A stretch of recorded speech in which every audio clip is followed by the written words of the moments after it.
وأوحى ربك إلى النحل أن اتخذي من الجبال بيوتا ومن الشجر ومما يعرشون ثم كلي من كل الثمرات فاسلكي سبل ربك ذللا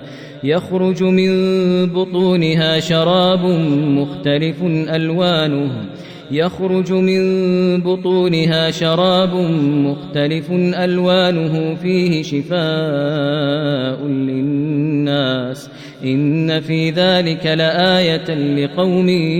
يتفكرون والله خلقكم ثم يتوفاكم ومنكم